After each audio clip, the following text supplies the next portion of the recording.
Hello, hello.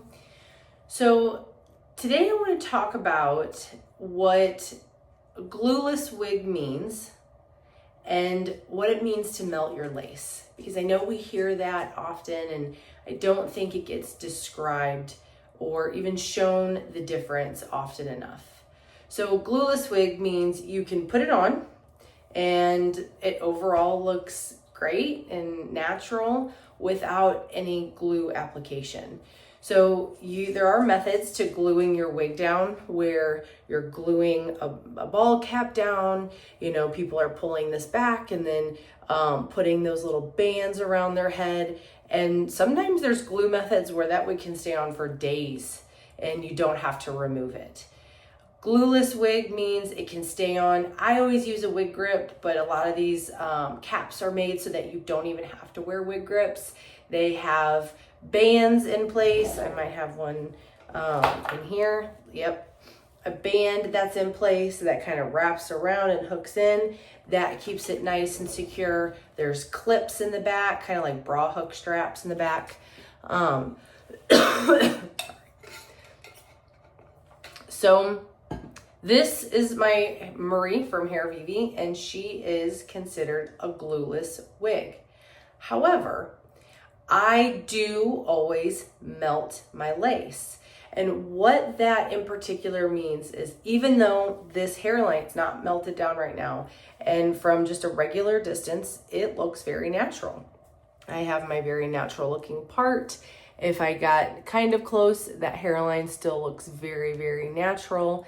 But melting that lace brings it up to the next level of glue, of kind of no detection or very minimal detection of those little cross areas of the lace onto the head. So I'm going to show you just a straight on difference of just plopping my wig on and going out the door, which I do sometimes. If I'm going to the store, I'm not taking the time to melt my lace. If I'm just kind of out and about, no.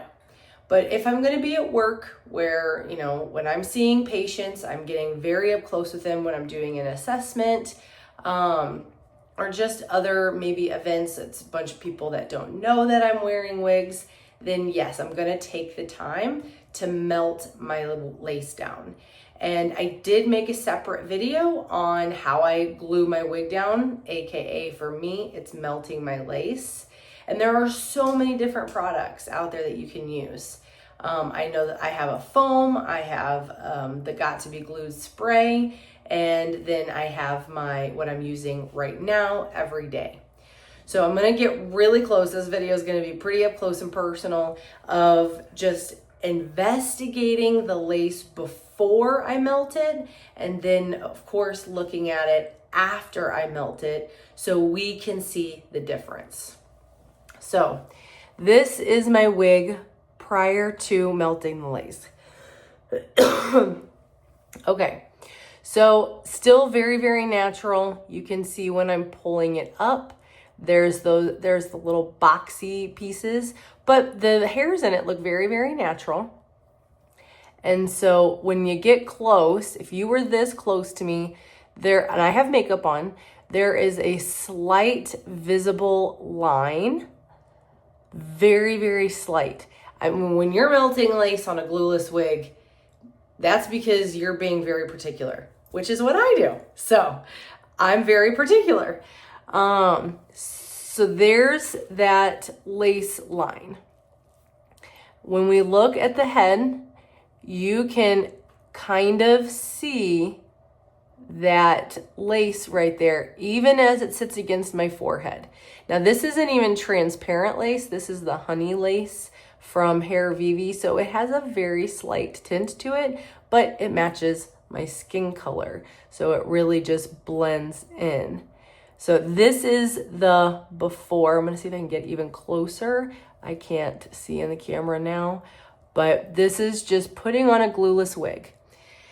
I would say probably 90% of the time, even though I do this, I don't need to, but it's in here. It's in here that I want it to look undetectable. So I'm gonna go ahead and melt my lace down, and then I'm gonna come back on and show you what that looks like after that process. Okay, I'm back. Everything is done. I have glued her down, AKA melted it.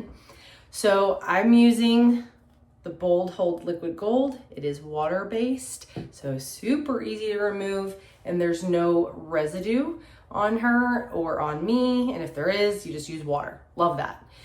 So this is now what the hairline looks like since I've melted it. And again, I'm just melting it to my skin to make sure that the lace, you know, it looks like little boxes, aren't as visible. So now when we look, I have my regular makeup on. You can see a little bit. I don't put as much here because my hair kind of falls forward in front of it. But I always really focus on like this area. This is probably, for me, the most important area when I'm melting my lace. So this is now what she looks like. And I will make a genuine side-by-side of me up this close so you can see it. But this is the lace melted down. I usually go to about here on each side because I have bio hair. And while I do put some in my bio hair because it's water-based, so it's not damaging anything, the rest of it I kind of just leave up. Little bits out of laziness and the fact that this part stays down all the time. This part gets ear tucked and you can't see anything. Like that's my bio hair, and I do glue over into this side. Sometimes I do put some hair fibers here to kind of bulk that up because my bio hair is very thin, hence why I wear wigs. But even if I wanted to ear tuck this side, I can, even though that this part is not glued down. So this is my Hair Vivi Marie in 16 inches, and she is ear tuckable. And no, it's not pushing my ears forward. Those are just my ears. So they already kind of go forward a little bit. But I just really wanted to highlight, if you want to take that extra step, and it really, after you do it a few times, it just takes me a few minutes.